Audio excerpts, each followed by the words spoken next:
ಜೀವನ ಹೆಂಗಂದರೆ ಫೋಟೋ ಇದ್ದಂಗೆ, ಒಟ್ಟು ನಗಲಾರ್ದವ್ರು ಇರಲಿ ಅವ್ರು.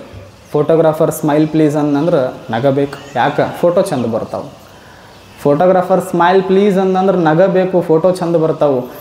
ಫೋಟೋಗ್ರಾಫರ್ ನಗರಿ ಫೋಟೋ ಚಂದ ಬರ್ತಾವೆ ಅನ್ನೋ ಸತ್ಯ ನಮಗೆ ಗೊತ್ತೈತಿ ಅಂದ್ರೆ, ಒಂದು ಸೆಕೆಂಡ್ ನಕ್ಕು ಬಿಟ್ರೆ ಫೋಟೋ ಚಂದ ಬರ್ತೈತೆ ಅನ್ನೋ ಸತ್ಯ ನಮಗೆ ಗೊತ್ತೈತಿ. ಜೀವನ ಪೂರ್ತಿ ನಕ್ಕು ಬಿಟ್ಟು ಅಂದ್ರೆ ಜೀವನನೂ ಚಂದ ಇರ್ತೈತೆ ಅನ್ನೋ ಸತ್ಯ ನಮಗೆ ಗೊತ್ತಿಲ್ಲಲ್ಲ, ಮತ್ತು ಹೆಂಗೆ ಬರ್ತದೆ ನಾವು? The art of living, what I have told you, ಏನು ಹೇಳಿದ್ನಲ್ಲ, ಬದುಕುವ ಕಲೆ ನಾವು ಕಲಿಬೇಕು. ಏನು ದೇವರು ಕೊಟ್ಟಿದ್ದಾನ, ಗುರು ನಮಗೇನು ಕೊಟ್ಟಿದ್ದಾನ, ಇದನ್ನು ಚಂದ ನಾವು ಅನುಭವಿಸಬೇಕು. ಬಾಪ ಬಸವಣ್ಣ ಹೇಳ್ತಾನೆ, ಎತ್ತೆತ್ತ ನೋಡಿದಡತ್ತತ್ತ ನೀನೇ ದೇವ, ವಿಶ್ವತೋ ಚಕ್ಷು ನೀನೇ ದೇವ, ವಿಶ್ವತೋ ಮುಖ ನೀನೇ ದೇವ, ವಿಶ್ವತೋ ಬಾಹು ನೀನೇ ದೇವ, ವಿಶ್ವತೋ ಮುಖ ರೂಪ ಚಕ್ಷು ಬಾಹು ನೀನೇ ದೇವ, ಸಕಲ ವಿಸ್ತಾರದ ರೂಹು ನೀನೇ ದೇವ, ಕೂಡಲ ಸಂಗಮ ದೇವ. ಈ ಜಗತ್ತಿನಲ್ಲಿ ಏನೇನು ಆಗು ಹೋಗುಗಳು ಇದಾವಲ್ಲ, ಅವ ಎಲ್ಲವೂ ನೀನು ಕೊಟ್ಟಿದ್ದು, ಎಲ್ಲವೂ ನಿನದೇ ಅಂತನ ಬಸವಣ್ಣ. ಈಶಾವಾಸ್ಯ ಉಪನಿಷತ್ತಿನ 14ನೇ ಶ್ಲೋಕ, ಸಪರ್ಯಗಾತ್ ಶುಕ್ರಮ ಕಾಯಮ ವೃಣಂ ಅಸ್ನಾವಿರಂ ಶುದ್ಧಮ ಪಾಪವಿದ್ಧಂ ತದೇಜತಿ ತನ್ಮೈಜತಿ ತದ್ದೂರೇ ತದ್ವಾಂತಿಕೆ ತದಂತರಸ್ಯ ಸರ್ವಸ್ಯ ತದು ಸರ್ವಸ್ಯಾಸ್ಯ ಬಾಹ್ಯತಃ ಅನೇಜದೇಕಂ ಮನಸೋ ಜೇವಿಯೋ ನೈನ್ಯದೇವ ಆಪ್ನವನ್ ಪೂರ್ವಮರ್ಶತೆ. ಎಷ್ಟು ಅದ್ಭುತ ಹೇಳ್ತಾರೆ ಅವರು. ಈ ಜಗತ್ತಿನಲ್ಲಿ ಏನೇನು ವಿಸ್ತಾರಗಳಾಗಿವೆ, ಈ ಜಗತ್ತಿನೊಳಗೆ ಏನೇನು ಸುಂದರ ಜಗತ್ತಿದು ನಿರ್ಮಾಣ ಆಗಿದೆಯಲ್ಲ, ಇದೆಲ್ಲವೂ ದೇವ ಕೊಟ್ಟಿರೋದಿದು. ಪ್ರಹ್ಲಾದ ಎಷ್ಟು ಅದ್ಭುತವಾಗಿ ಇಂಗ್ಲೀಷ್ನಲ್ಲಿ ಹೇಳ್ತಾನೆ. ತೋರು ದತ್ ಅವರು ಬರೆದಿರುವ ಪ್ರಹ್ಲಾದ್ ಎಷ್ಟು ಅದ್ಭುತವಾಗಿ ಇಂಗ್ಲೀಷ್ನಲ್ಲಿ ಹೇಳ್ತಾನೆ. ಪ್ರಹ್ಲಾದ, ಭಕ್ತ ಪ್ರಹ್ಲಾದ ವಿಷ್ಣುವಿನಲ್ಲಿ ಪ್ರಾರ್ಥನೆ ಮಾಡ್ತಾನೆ. ಅವರಪ್ಪ ಹಿರಣ್ಯಕಶಿಪು ಯಾರು ಈ ಜಗದೊಡೆಯ ಅಂತ ಕೇಳಿದಾಗ ಪ್ರಹ್ಲಾದ ಅವರ ಅಪ್ಪನ ಹೆಸರು ಹೇಳೋದಿಲ್ಲ. ಸಾವು ಇದೆ ಅಂತ ನನಗೆ ಗೊತ್ತಿದ್ರೂ ಗುರುವಿನ ಹೆಸರು ಹೇಳ್ತಾನೆ. ಎಷ್ಟು ಚಂದ ವರ್ಣನೆ ಮಾಡ್ತಾನೆ ಅಂದರೆ ಪ್ರಹ್ಲಾದ ಎಷ್ಟು ಅದ್ಭುತವಾಗಿ ಹೇಳ್ತಾನೆ ನೋಡ್ರಿ. Everything which is created in this world is meant by god Vishnu. The beginning and the end is written by God Vishnu. I, you and the whole universe is written by Lord Vishnu. Vishnu is everything, without him is nothing ಅಂತ ಒಂದು ಮಾತನ್ನು ಬರೀತಾನವ. ಎಷ್ಟು ಕಿಮ್ಮತ್ತಿನ ಮಾತು. ಈ ಜಗತ್ತು ಸೃಷ್ಟಿಯಾಗಿದ್ದೇ ವಿಷ್ಣುವಿನಿಂದ, ಈ ಜಗತ್ತು ನಡೆಯುತ್ತಿರುವುದೇ ವಿಷ್ಣುವಿನಿಂದ. Everything which is meant to be this world is created by lord Vishnu. ಸಣ್ಣ ಹುಡುಗ ಪ್ರಹ್ಲಾದ ಕಿಮ್ಮತ್ತಿನ ಮಾತು ಹೇಳ್ತಾನೆ. ಎಲ್ಲ ಈ ಜಗತ್ತಿನಲ್ಲಿ ಏನೇನು ನಿರ್ಮಾಣ ಆಗಿದೆ ಎಲ್ಲವೂ ಆ ವಿಷ್ಣುವಿನ ನಿರ್ಮಾಣ ಮಾಡಿರೋದು. ಮತ್ತು ತುಳಸಿದಾಸರು ಎಷ್ಟು ಅದ್ಭುತವಾಗಿ ಹಿಂದಿಲಿ ಹೇಳ್ತಾರೆ, ಜೋ ಇಸ್ ದೇಶ್ ಮೇ ಕಣ್ ಕಣ್ ನಿರ್ಮಾಣ ಕಿಯಾ ಹೈ ವೋ ಸಬ್ ಈಶ್ವರ್ ಕಿ ಕೃಪಾ ಹೈ. वो सब ईश्वर की कृपा है. जो अभी हमारे ज़िंदगी में चल रहा है ना, वो भी ईश्वर की कृपा है. जो आगे भी हो जा रहा है ना, वो भी ईश्वर की कृपा है. सुख दुख पाप नष्ट सब इनका कृपा है. ज़िंदगी आराम से जियो ಅಂತ ತುಳಸಿದಾಸರು ಒಂದು ಮಾತು ಹೇಳ್ತಾರೆ. ಅಳ್ಕೊಂತ ಬಂದೀವಿ, ನಕ್ಕೊಂತ ಹೋಗಬೇಕು. ಜಗತ್ತಿಗೆ ಹೆಂಗೆ ಬರಬೇಕು ಅಂದ್ರೆ ಅಳ್ಕೊಂತ ಬಂದೀವಿ, ನಕ್ಕೊಂತ ಹೋಗಬೇಕು. ಹೋಗೋದು ಹೋದ ಹೇಳಿದ್ನೆಲ್ಲ ಮೊನ್ನೆ, ಹೋಗೋದು ಹೋದ 4 ದಿನ ಮುಂಚೆ ಹೋಗಬಾರ್ದ ಅಂತ ಬದುಕಿದ್ವಿ ಅಂದ್ರೆ ಬದುಕಿಗೆ ಅರ್ಥ ಇಲ್ಲ. ಹೇಳಿದ್ರು ಸ್ವಾಮಿಗಳು, ಇನ್ನೊಂದು 4 ದಿನ ಹೇಳಬಾರ್ದ ಅಂದರೆ ಗೆದ್ದನ. ಹೇಳಿದ್ರು ದೌಡು ಮುಗಿಸಿ ಊರು ತಾಳಿಕೊಟ್ಟಿಗೆ ಹೋಗಬಾರ್ದ ಸ್ವಾಮಿ ಅಂದರೆ ಸೋತೇನ ಇಲ್ಲ.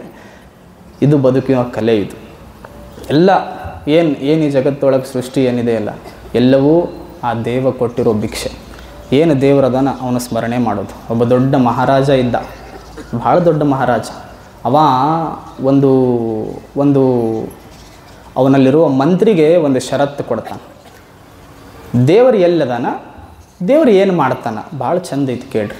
ದೇವ್ರು ಎಲ್ಲದಾನ, ದೇವ್ರು ಏನು ಮಾಡ್ತಾನೆ ನನಗೆ ಹೇಳು ಅಂದ. ಮಂತ್ರಿ ತಲೆ ಕೆಡಿಸ್ಕೊಂಡ, ಹುಚ್ಚಿಡಿತು ಮಂತ್ರಿಗೆ. ಮಂತ್ರಿ ಅಂದ, ಎಂಥ ಪ್ರಶ್ನೆ ನನಗೆ ರಾಜರು ಕೇಳಿದ್ರಲ್ಲ. ಅವು ರಾಜರು ಅಂದಿದ್ರು, ನನಗೆ ಉದಾಹರಣೆ ಸಮೇತ ನನಗೆ ದೇವರನ್ನು ಕರ್ಕೊಂಡು ಬಂದ್ರೆ ನೀ ಗೆದ್ದಂಗ ಅಂದ. ಮತ್ತು ಮಂತ್ರಿ ದೊಡ್ಡ ಹೆಸರು ಮಾಡಿದ್ದ, ಆಸ್ಥಾನದಲ್ಲಿ ಭಾಳ ಕಿಮ್ಮತ್ತಿನ ಹೆಸರು ಮಾಡಿದ್ದ. ಅವನಿಗೆ ಹುಚ್ಚಿಡಿತು. ಮಂತ್ರಿ ಅಂದ, ಏನು ಮಾಡಲಿ ನಾನು ಅಂತ ರಾಜ ಆಸ್ಥಾನಕ್ಕೆ ಬರೋದೇ ಬಿಟ್ಟ. 2 ಪ್ರಶ್ನೆಗಳಿಗೆ ಉತ್ತರ ಕೊಡೋಕ್ಕಾಗೋದಿಲ್ಲ ಅಂತ ರಾಜ ಆಸ್ಥಾನಕ್ಕೆ ಬರೋದೇ ಬಿಟ್ಟ. ಮನ್ಯಾಗ ಕುಂತು ಸ್ವರ್ಗ ಕತ್ತಿದ್ದ, ಊಟ ಬಿಟ್ಟಿದ್ದ. ಅವನಿಗೆ ಒಬ್ಬಳು ಮಗಳಿದ್ಳು, 16 ಬೇಡ 18 ವಯಸ್ಸಿನ ಮಗಳು. ಆಕೆ ಅಂದ್ಲು, ಅಲ್ಲಪ್ಪ ನಾನು ನೋಡೀನಿ, 1 ವಾರ ಆಯಿತು 2 ವಾರ ಆಯಿತು, ಯಾಕೆ ಚಿಂತೆ ಮಾಡಕತ್ತಿ? ರಾಜರು ಮಂತ್ರಿ ಅಂದರು, ಇಲ್ಲ, ಅಷ್ಟು ದೊಡ್ಡ 30 ವರ್ಷನ ರಾಜರೊಂದಿಗೆ ನಿಯತ್ತಿನಿಂದ ಇದ್ದೆ. ಇವತ್ತು ಆ ನಿಯತ್ತಿನಿಂದ ಇರುವ ಸಾಧ್ಯತೆ ನನ್ನಲ್ಲಿಲ್ಲ. ಎಲ್ಲ ರಾಜರು ಕೇಳಿರುವ ಪ್ರಶ್ನೆಗಳಿಗೆ ಉತ್ತರ ಕೊಟ್ಟಿದ್ದೆ, ನನ್ನ ಹತ್ರ ಈಗ ಉತ್ತರಗಳು ಇಲ್ಲಾರ್ದಂಗೆ ಆಗ್ಯದ. ಹೌದನು, ಏನಾರ ಕೇಳ್ಯಾರವರು? ದೇವರು ಎಲ್ಲದಾನ, ದೇವರು ಏನು ಮಾಡ್ತಾನ, ಇವು 2 ಪ್ರಶ್ನೆ ಕೇಳ್ಯಾರ, ನನ್ನ ಕಡೆ ಉತ್ತರ ಇಲ್ಲ, ಏನು ಮಾಡಲಿ? ಮಗಳಂದ್ಲು, ಇಷ್ಟನು ನೀ ಇಲ್ಲೇ ಕುಂದ್ರು ಮನ್ಯಾಗ, ರಾಜರ ಕಡೆ ಹೋಗಿ ನಾ ಉತ್ತರ ಕೊಡ್ತೀನಿ ಅಂಥದ್ದು ಹುಡುಗಿ. ಮತ್ತು ಅದು ಹೊರತಿದೆ ಇರ್ಬೇಕೇನಂತೀನಿ ನಾನು. ಒಟ್ಟ ತಲೆ ಕೆಡಿಸ್ಕೊಬೇಡ, ನಾ ಹೋಗಿ ರಾಜರಿಗೆ ಉತ್ತರ ಕೊಡ್ತೀನಿ ಅಂತ. ಆಶ್ಚರ್ಯ ಆಗ್ತದ ಮಂತ್ರಿಗೆ, ಹೆಂಗೆ ಸಾಧ್ಯ? 16 ವಯಸ್ಸು, ತಿಳುವಳಿಕೆ ಇಲ್ಲಾರದ ಹುಡುಗಿ ರಾಜರಿಗೆ ಏನಾರ ಮಾತಾಡಿಬಿಟ್ರೆ ನನ್ನ ಗೌರವ ಏನಾಗಬಾರ್ದು, ಮಾನ ಅಪಮಾನ ಏನಾಗಬಾರ್ದು. ಬೇಡ ಅಂದ, ಕೇಳಲಿಲ್ಲ ಹುಡುಗಿ, ಕುಂದ್ರು, ನಾ ಹೋಗ್ತೀನಿ. ಹೋಯ್ತು. ರಾಜ ಆಸ್ಥಾನದಲ್ಲಿ ಎಲ್ಲ ರಾಜ ವೈಭೋಗದವರು ಕುಂತಿದ್ರು, ರಾಜ ಕುಂತಿದ್ದ, ಸ್ವಾಗತ ಮಾಡಿಕೊಂಡ್ರು, ಕೇಳಿದರು, ಯಾರವ್ವ ನೀನು? ಹುಡುಗಿಯಂತೂ, ಮಂತ್ರಿ ಮಗಳದೇನ್ರಿ ನಾನು. ಮತ್ತು ಮಂತ್ರಿ ಮಗಳದಿ ಅಂದರೆ ಯಾಕೆ ಆ ಕಡೆ ಕುಂದ್ರದು ಬಿಟ್ಟು ನಿಂತಿಯಲ್ಲ? ಇಲ್ಲ, ನಾನು ನಿಂದಿರ್ತೀನಿ ಇಲ್ಲೇ. ಮತ್ತು ಅಕ್ಕಿ ಅಂದ್ಲು, 2 ಪ್ರಶ್ನೆಗಳಿಗೆ ಏನು ನೀವು ನನ್ನ ತಂದೆಯವರಿಗೆ ಉತ್ತರ ಕೇಳಿದ್ರಿ, ಅದನ್ನು ನಾನು ಉತ್ತರ ನೀಡಬಹುದೇ?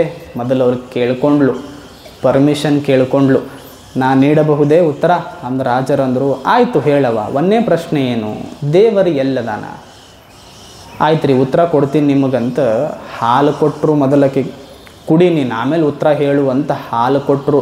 ಹಾಲು ಕುಡಿದೇನೆ ಆ ಹುಡುಗಿ ಕೈ ಆಡ್ಸಕತ್ತಿಂಗೆ ಹಾಲು ಕುಡಿದೇನೆ ಹಾಲೊಳಗೆ ಹಿಂಗೆ ಕೈ ಆಡ್ಸಕತ್ತಿತ್ತು. ಮತ್ತು ಏನು ಹುಡುಕ್ಯಾಡಕತ್ತಿ? ಬೆಣ್ಣೆ ಹುಡುಕ್ಯಾಡಕತ್ತೀನಿ ಅಂತ. ಹಾಲದಾಗ ಬೆಣ್ಣೆ ಹುಡುಕ್ಯಾಡಕತ್ತೀನಿ. ನಕ್ರಿ ಎಲ್ಲರೂ. ಅಲ್ಲ, ಹುಡುಗಿಗೇನು ಹುಚ್ಚದನು ಮಂತ್ರಿ ಮಗಳು? ಹಾಲದಾಗ ಹೆಂಗೆ ಬೆಣ್ಣೆ ಇರೋಕೆ ಸಾಧ್ಯ ಐತಿ? ಅದನ್ನು ಏನು ಮಾಡಬೇಕು? ಕೆನಿ ತೆಗೆದು ಕಟ್ಟೋದು ಮಾಡ್ತೀರಿಲ್ಲ ಬೆಣ್ಣೆ, ಅದನ್ನು ಮಾಡಬೇಕು. ಬೆಣ್ಣೆ ಅಂದ್ರೆ ಬೆಣ್ಣೆ ಬರ್ತದೆ. ಹಾಲು ಒಳಗೆ ಬೆಣ್ಣೆ ಇರೋದು ಸತ್ಯ, ಆದರೆ ಬೆಣ್ಣೆ ಕಾಣೋದಿಲ್ಲ ಅಂದರು ರಾಜರು. ಏನಂದರು? ಹಾಲು ಒಳಗೆ ಬೆಣ್ಣೆ ಇರೋದು ಸತ್ಯ, ಆದರೆ ಬೆಣ್ಣೆ ಕಾಣೋದಿಲ್ಲ. ಆದರೆ ಬೆಣ್ಣೆ ಐತೆ ಅನ್ನೋದು ನಮಗೆಲ್ಲ ಗೊತ್ತದಿಲ್ಲ. ಹಾಲಿಂದನೇ ಬೆಣ್ಣೆ ಹಾಕೋದು ನಮಗೆ ಗೊತ್ತದಿಲ್ಲ. ಹುಡುಗಿ ಅಂದ್ಲು, ಇದೇ ಉತ್ತರ ಅಂದ್ಲು ಹುಡುಗಿ. ಎಷ್ಟು ಅದ್ಭುತ ಹೊರ್ತೇವ್ರಿ ನೀವು. ಒಳ್ಳೆ ಸಾಲ ಮಂದಿ ಕಬ್ಬ ದಾಳಿಂಬ್ರಿ ಹಚ್ಚಿದ ಮಂದಿ ಭಾಳ ಶಾಣೆ. ಹುಡುಗಿಯಂತೂ ಇದೇ ಉತ್ತರ ಮಹನೀಯರೇ, ಇದೇ ಉತ್ತರ ರಾಜರೇ. ಹಾಲಿನೊಳಗೆ ಬೆಣ್ಣೆ ಐತಿ, ಕರೆ ಕಾಣೋದಿಲ್ಲ ಅನ್ನೋದು ಎಷ್ಟು ಸತ್ಯನೋ, ಜಗತ್ತಿನೊಳಗೆ ದೇವರದಾನ, ಆದ್ರೆ ಅವ ಕಾಣೋದಿಲ್ಲ ಅನ್ನೋದು ಅಷ್ಟೇ ಸತ್ಯ ಅಂದ್ಲು ಹುಡುಗಿ. ಸಿಕ್ತಾ ನಿಮಗುತ್ತರ? ನಿಮಗುತ್ತರ ಸಿಕ್ತಾ? ರಾಜರಂದರು, ನಿನ್ನ ಮಾತಿಗೆ ನಾನೇ ಮನಸ್ಸೋತೀನಿ, ತಗೋ ನನ್ನ ಆಸ್ಥಾನ ಮ್ಯಾಗ ಕುಂದೂರು ಅಂದರು ರಾಜರು. 2ನೇ ಪ್ರಶ್ನೆ ಏನಿತ್ತು? ದೇವರು ಏನು ಮಾಡ್ತಾನೆ? What god will do? ಏನು ಮಾಡ್ತಾನೆ ದೇವರು? ಕ್ಯಾ ಕರ್ ಸಕ್ತಾ ಹೇ ಭಗವಾನ್ ಅಂತ ಕೇಳಿದಾಗ ಹುಡುಗಿಯಂತೂ, ಬೇಡ, ನಿಮ್ಮ ರಾಜರ ಆಸ್ಥಾನ ನನಗೆ ಬೇಡ, ನಾನು ಇಲ್ಲೇ ಕುಂತು ನಿಮಗೆ 2ನೇ ಉತ್ತರ ಹೇಳ್ತೀನಿ. 2ನೇ ಉತ್ತರ ನಿಮಗೆ ಗೊತ್ತೈತಲ್ಲ, ಏನು 2ನೇ ಉತ್ತರ ಅಂತ ಹೇಳಿ ತಾಯಿ ರಾಜರು ಕೇಳಿದ್ರೆ ರಾಜರು ಅಂದರು, ದೇವರು ಎಲ್ಲದಾನ. ಆ ಹುಡುಗಿಯಂತೂ, ದೇವರು ಹೆಂಗೆ ಹಾಲು ಕಾಣೋದಿಲ್ಲವೋ ಅಲ್ಲಿ ದೇವರದಾನ. ಮತ್ತು 2ನೇ ಉತ್ತರ ಹೇಳ್ರಿ, ಏನೇನು ಮಾಡ್ತಾನೆ ದೇವರು? ನಿಮಗೆ ಇದಕ್ಕಿಂತ ಉದಾಹರಣೆ ಬೇಕಾ ರಾಜರೇ ಅಂದ್ಲಿಕ್ಕೆ? ಏನಪ್ಪ ನಿಮಗೆ ಇದಕ್ಕಿಂತ ಉದಾಹರಣೆ ಬೇಕಿಲ್ಲ. ರಾಜರು ಒಬ್ಬ ಸುಮ್ಮನೆ ಸಾಮಾನ್ಯ ಮಂತ್ರಿಗೆ ಸೀಟ್ ಬಿಟ್ಟು ಕೊಡ್ತಾರಲ್ಲ, ಇದು ದೇವರು ಮಾಡುವ ಕೆಲಸ ಅಂತ.